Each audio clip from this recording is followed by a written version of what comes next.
আসসালামু আলাইকুম। কেমন আছেন আপু এবং ভাইয়ারা? আমি তো আলহামদুলিল্লাহ অনেক ভালো আছি।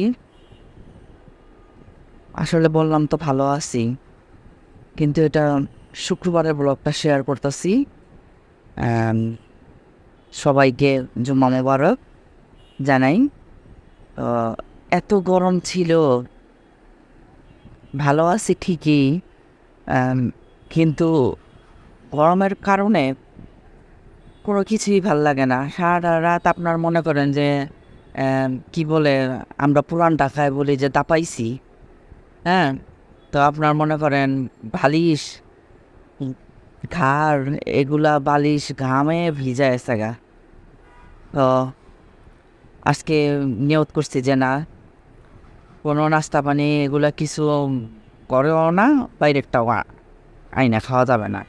তাফসিরে বললাম জলদি একটা দই নিয়ে আসো। ঘরে চিড়া আছে, আজকে আমরা দই দিয়া চিড়া দিয়া খাই।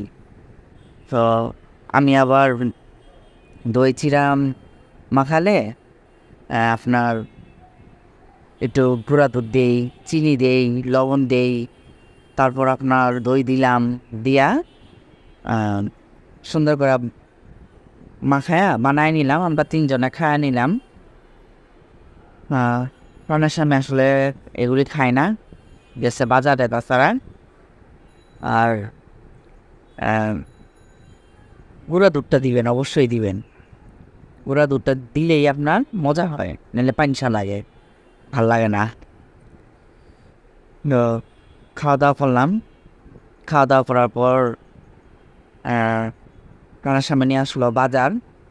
এখানে পেঁয়াজ, আলু, তারপর দুধ, চা খাওয়ার জন্য পোলার চাই, চিনি, তারপর আপনার মনে করেন যে আহ, পাকিস্তানি মুরগিগুলা, ওটা আনছে 4টা। আর একটা আপনার ব্রয়লার মুরগি। এখানে আছে করলা। তারপর আপনার এটা হইতাছে মগজ, কাসকি মাছ, একটা বোয়াল মাছ। তো শুক্রবারে আসলে মুরগিটাই আনা হয়, কিন্তু আজকে দেখি অবাক হয়ে গেলাম বাজার দেখে আমি, সাথে আবার মাছও নিয়ে আসতে। তো আমি সকালে এমনি বলছিলাম যে আমি আজকে, এত গরম, কোনো কাজ করাই সম্ভব হইতাছে না। রান্নাঘরে যা খাইতাছি, প্লেট বাটি যা বাইরে ভাইর হইতাছে, আমরা আর ওগুলা ধুইতে যাই গোসল হয়ে আসতাছি। প্রচণ্ড একটা অসহ্য একটা গরম, কি বলবো। এই গরমটা মানে আমি সহ্য করতে পারতাছি না। আহ, রোজার ঈদের পরে আপনার 42 ডিগ্রি যে গরমটা পড়ছিল, ওর চেয়েও খারাপ লাগতাছে। আর নাস্তা করলাম না চিড়া দিয়া দই দিয়া। তো আসলে যে বলে না, কুত্তার পেটে ঘিও জমায় না, তো আমার অবস্থা হইতাছে এরকম। সবসময় তো আপনার আহ, দেখা যায় অস্বাস্থ্যকর নাস্তা পানি খাই, তেলের নাস্তা খাই, বাইরের থেকে কিনাই না খাই, ওগুলা খাই খাইতে খাইতে অভ্যাস হয়ে আছে গা। তো আজকে যে একটু ভালো নাস্তা খাইলাম না, দই চিড়া, আমার ভিতরটা খুব খারাপ লাগতাছে। এত খারাপ লাগতাছে বইলে আমি আপনাদেরকে বুঝিয়ে দিতে পারুম না। আর এই 4টা মুরগি আর ব্রয়লার মুরগি, 4টা মুরগি তো 4 দিন, আর ব্রয়লার মুরগিটা তো আমি 3-4 দিনের করি, বিকালে তানজিনার লাঞ্চ দেওয়ার জন্য। তো আপনার মনে করেন যে এতগুলা মাংস ভাগে ভাগে ধোয়া, একদম সম্পূর্ণ সবগুলা ধুইছি, ধুইয়া তারপর হলুদ মরিচ লেবু রস মাখায়া রাখছি, কোনোটা সাদা আর শুধু লেবুর রস মাখায়া রাখছি। তো এগুলা কইরা ফ্যান ছেড়ে নিছি, রান্না করে ফ্যান লাগাই নিছি, নাইলে আমি আরও শেষ হয়ে যেতাম আজকে। তো এখন শুধু রান্না করার জন্য দাঁড়াইলাম। এটা দুন্দুল আর আলু, এখানে কাসকি মাছটা বসামো, আর মগজ রান্না করব, আর একটা মুরগি আপনার রান্না করব। তো রান্না করার পরে খাওয়া দাওয়া করার পরে মনে হইলো যে আজকে ডালও রান্না করলাম না, মুরগিটা আপনার মনে করেন যে আলু দিয়ে ঝোল করে একটু রান্না করলেও মনে হয় ভালো হইতো গরমের মধ্যে। পরে তানজিনা বলেছে না, যা রাঞ্চ ঠিকই আছে, সমস্যা নাই।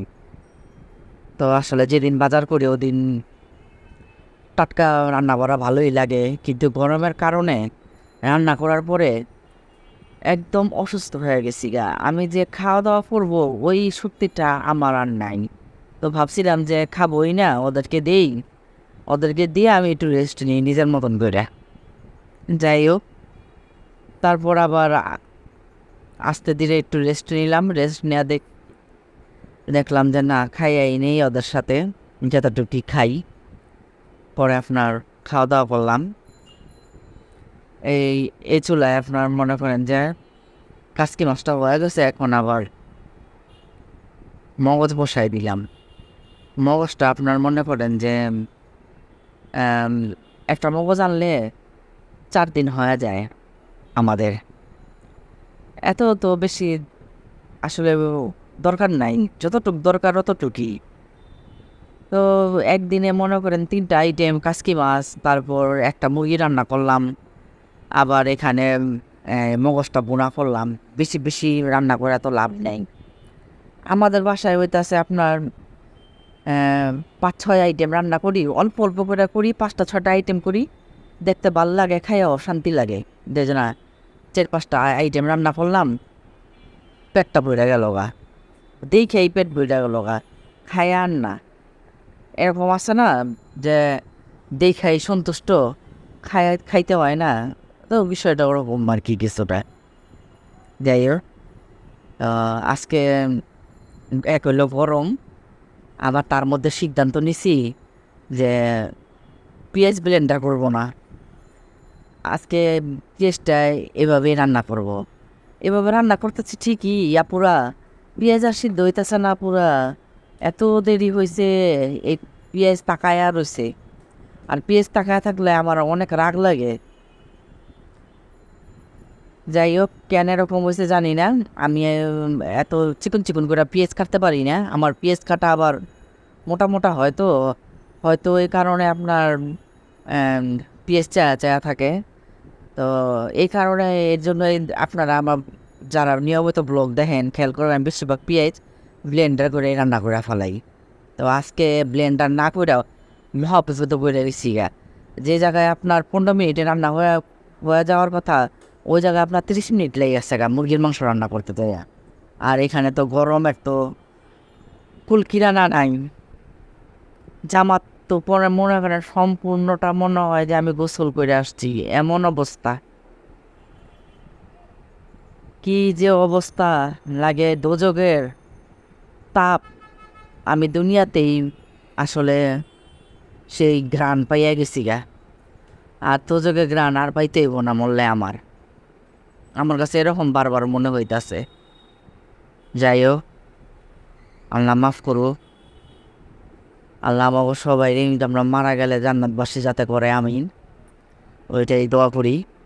হয়ে গেল চিকেন বুনা, কাচকি মাছ, মগজ, তারপর ভাত।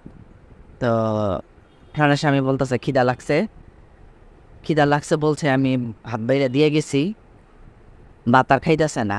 এমন মেজাজ খারাপ হয়েছে না, তার উপরে গোসল করে আইসা দেখি ভাত টেবিলেই আছে, ভাত খাইতেছে না। মানে তারও একটা জিদ, আমি তারে আজকা সব বেইরা বেইরা দুমু, সে আজকা খাইব। তো গরমের মধ্যে কেউ যদি এরকম ঘাটতারামি করে না, খুব রাগ হয়। রাগ হয়েছে ঠিকই, কিন্তু বুঝতে দেয় নাই যে আমি যে রাগ করছি। আধা ঘন্টা পরে মনে করেন যে গোসল করছি, আমার হঠাৎ করে অসুস্থ হয়ে গেছি গা।